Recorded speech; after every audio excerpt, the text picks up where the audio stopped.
افغانستان میں لمحوں کے اعتبار سے تبدیل ہوتی صورتحال نے دنیا کو حیران کر دیا۔ خود افغانستان میں اعلیٰ سرکاری شخصیات بھی حالات کا درست اندازہ نہیں لگا سکیں۔ ایسی ایک شخصیت افغانستان کے مرکزی بینک کے سربراہ اجمل احمدی ہیں، جنہوں نے پیش آئے واقعات کا سوشل میڈیا پر تذکرہ کیا ہے۔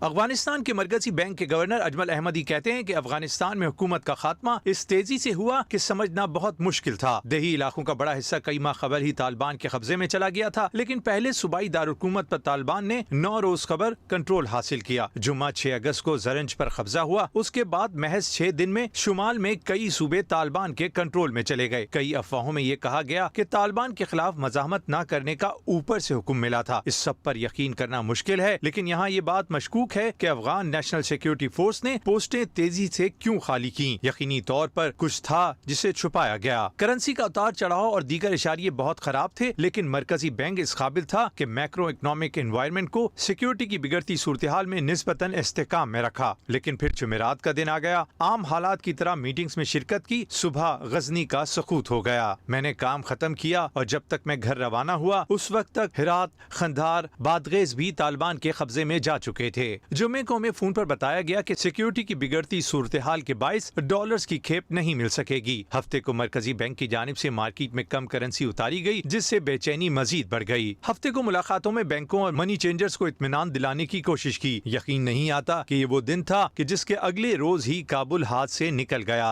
ہفتے کو میرے اہل خانہ نے کہا کہ تقریباً تمام حکومتی شخصیات ملک چھوڑ چکی ہیں اور بس میں ہی بے وقوف بچا ہوں۔ میں پریشان ہو گیا اور احتیاطی طور پر پیر کے لیے ٹکٹ خرید لیے۔ اتوار کو میں نے کام شروع کیا، لیکن جو خبریں آ رہی تھی وہ پریشانی میں مسلسل اضافہ کر رہی تھیں۔ میں نے بینک چھوڑا۔ ملازمین کو اس طرح چھوڑنا بہت وحشت ناک تھا، لیکن اس کے باوجود میں ایئرپورٹ پہنچ گیا جہاں دیگر شخصیات بھی موجود تھیں۔ سیکنڈ نائب صدر دانش بھی ملک چھوڑ کر قطر جا رہے تھے۔ وزراء اور دیگر شخصیات نجی ایئر لائنز کی پروازوں کا انتظار کر رہے تھے، لیکن پروازیں منسوخ ہو گئیں۔ میں ایک اور نجی ایئر لائن کی فلائٹ بک کرانے میں کامیاب ہو گیا، لیکن پھر تخت گر گیا اور صدر ملک چھوڑ کر چلے گئے۔ مجھے معلوم تھا کہ فلائٹ منسوخ ہو جائے گی اور ہر طرف افراتفری ہوگی۔ توقع کے مطابق اہلکاروں اور فوجیوں نے پوسٹیں چھوڑ دیں۔ ہر کوئی جہاز کی طرف دوڑا۔ 100 سیٹوں کے جہاز میں 300 لوگ سوار ہو گئے۔ ہمارے جہاز میں نہ ہی ایندھن تھا اور نہ ہی پائلٹ۔ میں نے جہاز سے اترنے کا فیصلہ کر لیا اور ایک فوجی طیارے کو دیکھا جس کو لوگوں نے گھیر رکھا تھا۔ شہری جہاز میں سوار ہونا چاہتے تھے، لیکن گارڈز نے انہیں دور رکھا۔ وہاں بہت رش تھا۔ گولیاں چلنے کی آوازیں بھی سنائی دیں، تاہم میرے قریبی ساتھیوں نے کسی طرح مجھے سوار کروا دیا۔ اس معاملے کا انجام اس طرح نہیں ہونا چاہیے تھا۔ مجھے افغان قیادت کی جانب سے پلاننگ کی کمی بہت بری لگی۔ میں نے صدارتی محل رابطہ کیا اور پوچھا کہ نکلنے کا کیا منصوبہ ہے، لیکن 7 سال کی سروس کے بعد مجھے جواب میں صرف خاموشی ملی۔ میں اشرف غنی کو اقتدار کی منتقلی کا پلان نہ بنانے پر معاف نہیں کر سکتا۔